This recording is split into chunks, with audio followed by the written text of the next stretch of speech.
So I'll start with the CEO, the C-level, and then go down and to non-technical.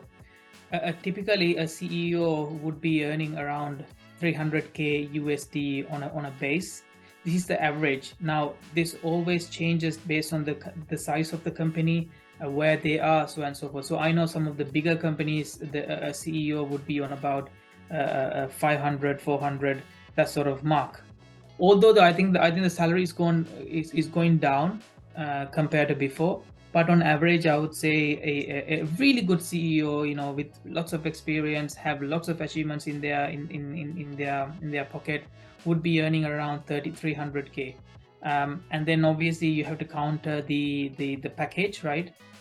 So it normally between CEO normally would get between 1 to 3% of the shares, and that count for millions, right? So I would say in general, a really good CEO would be expecting just over $1 million in the total package per year. And again, just to emphasize, that changes between the companies.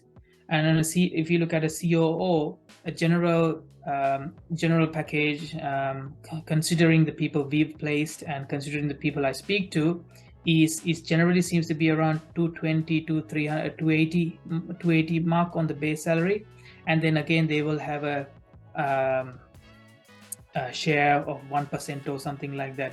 Generally, for C-level, normally, maybe some people agree, maybe some people don't, but from my experience, the shares is normally between 1 to 3%, and then you get you sometimes get a 0.5, or for example a CMO will get 0.5. It depends on that, but that's the range, right? A CMO could start somewhere from 120 to about 180, sometimes go to 200 k as well, especially in New York and that sort of places. The sum of the salary is 200 to 220, something like that on the base. A chief product officer is a good one. It's a niche one, not many out there compared to somewhere like CMO. There are lots of CMOs out there as well as COOs, but not so much chief product officers, especially coming from a tech background. I would say they are on about similar to a COO level, about 220, that sort of a mark. That's the C level, right? A CFO will be CFO is I would say in the middle between the CMO and COO. That's where they will land, maybe between 100 and 180 to 200, something like that. So that's I would say the non-technical C-level worldwide average figures. And then if you go to something like a head of investment for a VC fund, we're looking at about 200k USD. An engineering manager who's on the technical side, they will be looking after the architecture of the project and everything. They will normally start about 150k. In some cases, there are engineering managers who are paid 200k, so on and so forth. But I don't think that sort of salary exists anymore. So the realistic figures, I would say, about 150 is as a starting point. And then the software engineers, they seems to still be on the similar salaries that they were before, maybe a year ago, which is about 130k, something like that. When I say software engineers, they will be more on the people with, for example, Rust or Node, and they have smart contract experience. So those are the figures we're looking at.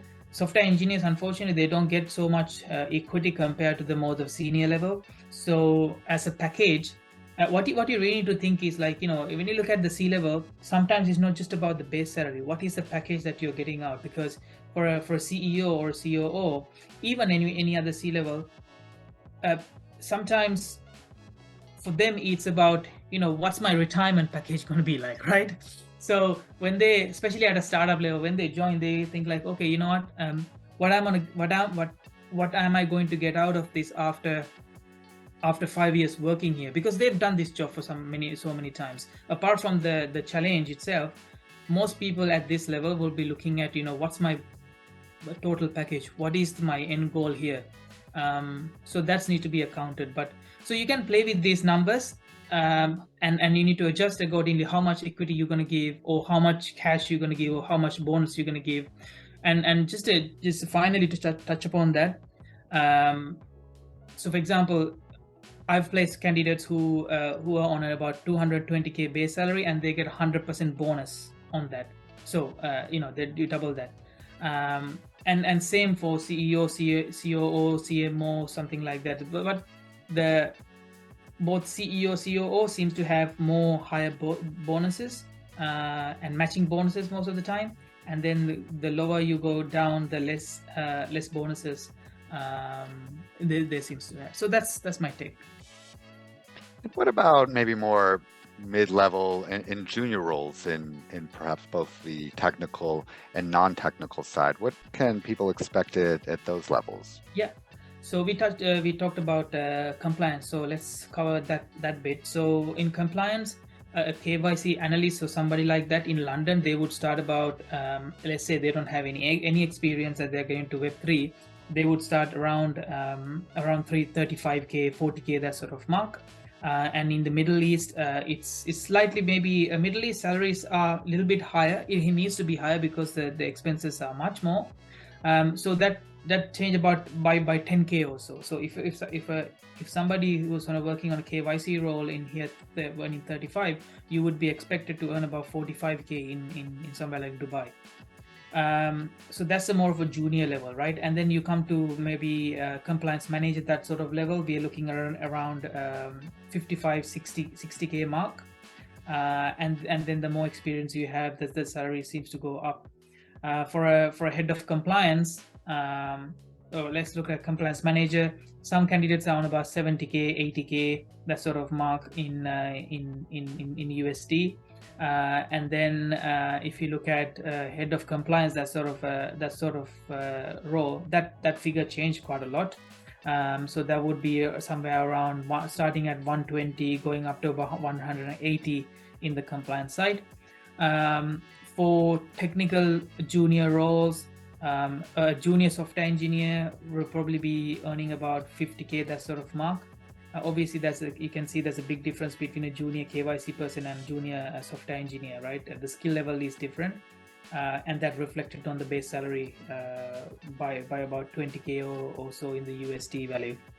So and then a customer service person in working in a maybe for exchange, starting salary is about 30,000 pounds, so that's about 35,000 USD. What else? I think have I covered everyone? What about sales and marketing? People that are out there hunting new business, doing BD, or people that maybe, to use a colloquial term in sales, that are farmers, that are the relationship managers after the business has been won, and their expectation is to cultivate and grow that relationship. What can people on that side of the business expect package-wise? So this is where I think salespeople who are, like you said, who go out there to win business can actually make significant in commission. And so just to give an example, so maybe a mid-level sales executive, they will be earning about 35 to 40K in base salary in the USD value, but they equally have the opportunity to double that in commission alone. Now, the general sentiment is that the lower the base, the higher the commission. That's what has been in every sales, in every sale, regardless of the industry. And sometimes when the base is higher, the commission earning capabilities are less. For a senior exec, I would say they are on about 70,000 USD per annum on the base, and then they have the opportunity to earn about 50 grand or more in commission. So their total will be 120, something like that. Now you take another step forward to a head of sales or something like that. Most head of sales will be on 6-figure salaries on the base salary, and then they will get a commission from the team. When they do a good job, they get a commission on that, but also they get commission for the clients that they introduce. So for a head of business development, I would say normally the starting salary is about 120, something like that on the base, and they have the opportunity to earn more than their base salary in commission. So yeah, those are the going figures. It's very interesting getting your take on the salary ranges in Web3. Candidly, I'm a little bit surprised to hear that it's rather kind of normalized relative to other industries. The sentiment that I get from talking to people in the market is that Web3 is a place where people can make it rain. And maybe that was the case during the last bull market when there was just this extreme market mania. And perhaps this is a reflection of the bear market, or perhaps it's a reflection of just what's normal in terms of work. But that it's particularly interesting to hear your take on the salaries, and that they don't really sound too much different than other industries that aren't Web3. Yeah, no, I mean, I think the salaries expectations of a candidate would expect much less now compared to maybe before the market crash. But I think that the average salaries are still seems to be quite similar to other industries. It hasn't really gone down as much as one would expect. And it's also depending on the company, right? Some companies are not willing to spend that much money. But then what you need to think is, with as a candidate, if you look at the candidate market, right, there's not a lot of talent out there, even if it's a bear market. I know there are lots of people are looking for jobs, but not everyone is great, right? If you want to hire the great people, still you have to pay high salaries, because they are being paid high salaries even now. So it's a fine balance, I would say, between what a candidate is really looking for, and what type of a talent that you want to hire. Because, for example, you can hire software engineers, you can pay 130, or you could pay 100K, and there's a big difference between those two candidates. I can tell you that right now, right? So it's a fine balance, but I wouldn't say that it has dramatically gone down to a place where I think it's really still in par with technology, fintech sector. Thanks for watching this clip from Emerging Voices. If you enjoyed our content, please take a moment to like this video and share it with your friends. And to stay up to date with what's happening in Web3 from emerging markets, we produce a 5-minute, once-a-week newsletter recapping the week's Web3 news from Africa, Asia, Latin America, and Eastern Europe to help you stay informed and stay smart. Link to get access is in the description. And before you go, please subscribe to our channel. Thanks again, and see you soon.